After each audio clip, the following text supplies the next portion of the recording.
And first up, I want to talk about Trump's State of the Union. Well, it is that time of year once again when President Trump delivers his State of the Union at the start of every calendar year, or whoever is the US president has to do that. It's a speech to the US Congress which reports on the conditions under his presidency in the United States of America. And there's a lot of fanfare and there was a lot of applause and all that in watching it. But I must say, putting that aside, just looking at the substance, it was a good speech with some very impressive content contained within it. And of course, most of us know that Nancy Pelosi then tore up the speech on camera as she sat behind him and in the closing moments of that speech. And I just think we need to put that aside for what it is, which is a fairly petulant PR stunt, and look into the speech itself, because there's some highlights in here that really do make a difference for Christians, not just Christians in America and not just in the advancement of good policy positions in general for America, but these things spill over into the wider world. I mean, I think that Trump's efforts in the pro-life space are starting to impact in other places as well. So this leads the way, as America often does lead the world in so many key areas, particularly in social areas. Here are some insights. I'm going to run through some. Firstly, on religious freedom. Here's a quote from Trump. He says, "My administration is defending religious liberty, and that includes the constitutional right to pray in public schools. In America, we don't punish prayer.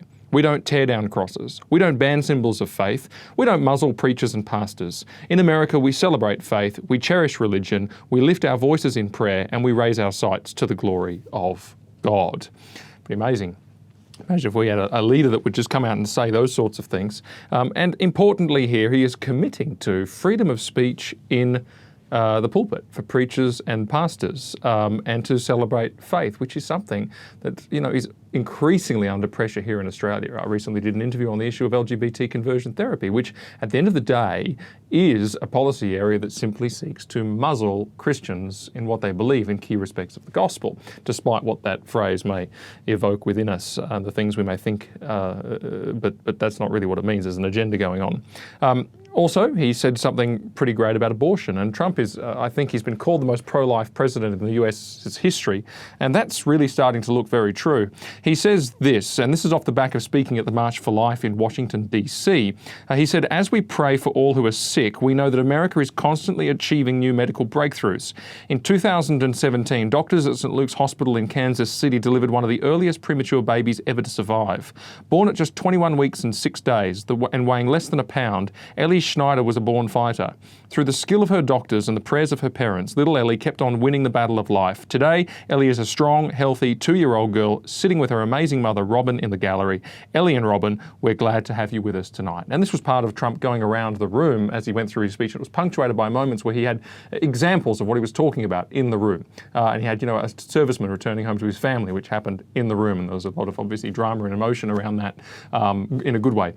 And then there was various others, and this is one of the examples that he singled out. There was an African-American girl who got a scholarship to the school of her choice from a disadvantaged background and things like that. And here's one of the examples he chose to put in that lineup of key moments in his speech, and it was the survival of a baby girl who was born at 21 weeks and 6 days. 21 weeks and 6 days, completely legal to kill her in the womb, if the mother wants it, in Queensland, in New South Wales, in Victoria, in South Australia, in all sorts of jurisdictions in Australia. And yet, you know, here's a case where actually that baby at 21 weeks and 6 days, such a young age, is viable and can be saved and can live, and by the way, feels the pain of that abortion if the abortion is carried out. And so it's a very powerful statement, a very powerful pro-life statement. But it goes on. He actually says, "Ellie reminds us that every child is a miracle of life. And thanks to modern medical wonders, 50% of very premature babies delivered at the hospital where Ellie was born now survive. It's an incredible thing. Thank you very much.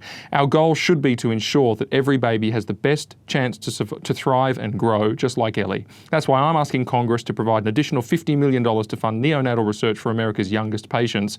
That's why I'm also calling upon members of Congress here tonight to pass legislation finally banning the late-term abortion of babies. Whether we are Republican, Democrat, or Independent, surely we must all agree that every human life is a sacred gift from God." That is the most powerful moment in the pro-life history of the United States, to have the president actually put his neck out and say that, and to think that it took Trump to seriously put pressure on this issue, this pro-life issue. We've had presidents who have been, professed Christians and have not done this. It's taken Trump to do this. Regarding judges, Trump notes that his administration has appointed 187 new federal judges, including 2 Supreme Court judges, and elsewhere he's called them pro-life judges. They are because in America, the court system actually has an awful lot to do with the social policy of the nation.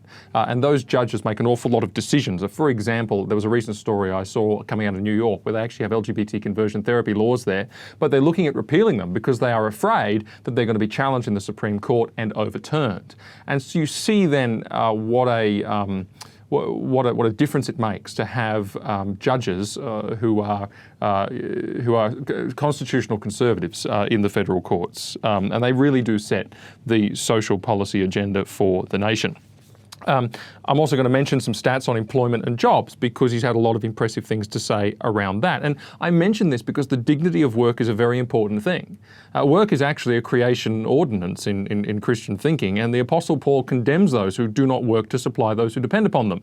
And work makes us better because it disciplines us and it gives us a means by which we can improve ourselves, and therefore it's an important humanitarian thing to do. And you'll see that from the stats. So first, the unemployment's the lowest in over half a century. 3.5 million working age people have joined the workforce under Trump. That's compared to 300,000 people dropped out of the workforce under Obama. The unemployment rates for African Americans, Hispanics and Asians is at the lowest level in history. African American poverty has dropped to the lowest ever recorded. Unemployment for women is the lowest in 70 years. Unskilled workers have the lowest unemployment in US history. 7 million Americans have come off food stamps and 10 million have been lifted off welfare. The net worth of the bottom half of wage earners has increased 47%, 3 times more than the top half of wage earners. Low-income workers have seen a 16% pay increase. Stock markets have soared 70%, adding more than $12 trillion to US wealth. And I could go on. Absolutely staggering figures there with a really important humanitarian outcome and a really important outcome for the dignity of people and ordinary people living in America's communities across that nation. There are those who just can't say anything good about Trump. There are many who just hate the guy. They might hate him because he's from the wrong side of politics. They might hate him because they feel clever, mocking him and pretending that he's a moron and that they're smarter than him, which is frankly ridiculous. However moronic people may think he looks, he clearly ain't no moron, otherwise he wouldn't be where he is. And what they don't realise is that everything that he does is calculated to upset them and all the rest of it, and he has a bit of a game going on there. He knows exactly what he's doing. He's not stupid. But anyway, or they'll never forgive him for finally breaking through the media and politically correct mould, or maybe some of them are just jealous because he's rich, he's successful, and all that kind of thing. And he's completely independent. He doesn't need other people. He just wants to do his own thing, and he gets on with it, all because of his past character flaws. Now, that last one, his past character flaws, I will say I sympathise.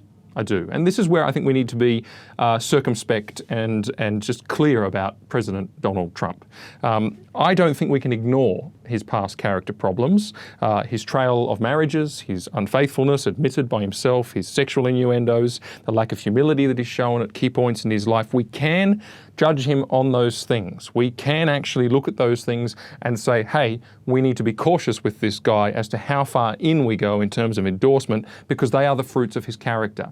And that is the thing that primarily matters. And I do get nervous when people claim, that Trump is God's man, for example, or nervous when there is an unmoderated and overzealous praise of Trump and who he is and all that he does, and suggestions that he must definitely be a Christian and things like this. I just think we're just pushing the envelope too hard on that. There are serious concerns from the man's own mouth and life that just need to be remembered and borne in mind as a matter of wisdom. Basic wisdom when we come to talking about people. The fruits of a man's character in his life are the most important thing about him. And in this case, we don't want to champion Donald Trump as a good example in all respects. We just don't.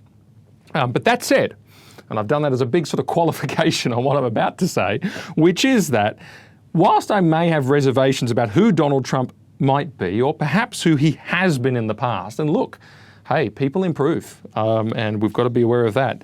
But as much as I might have those reservations, I sure like what he does as president in terms of real, substantive policy agendas and outcomes for the American people.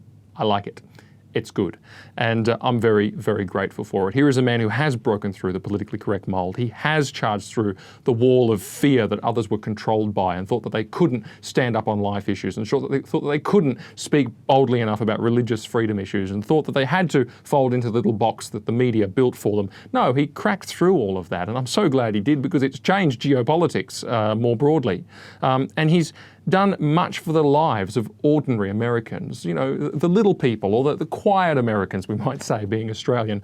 These people who are just living their lives and need the dignity of work and need a break. There's so much good going on in that area.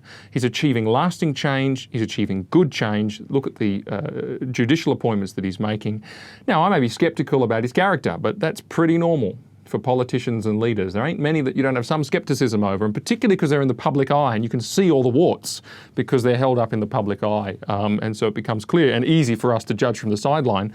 But hey, in terms of what he's actually doing as President of the United States, in terms of his actual substantive policy results, I have to say I'm a fan, and it was a great speech.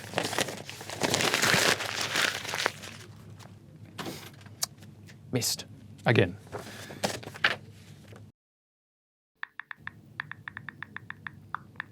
Hey guys, make sure you click like to like the video, or hit the subscribe button down here and click on the bell so you don't miss any notifications. And to watch more videos, just click here. Cheers.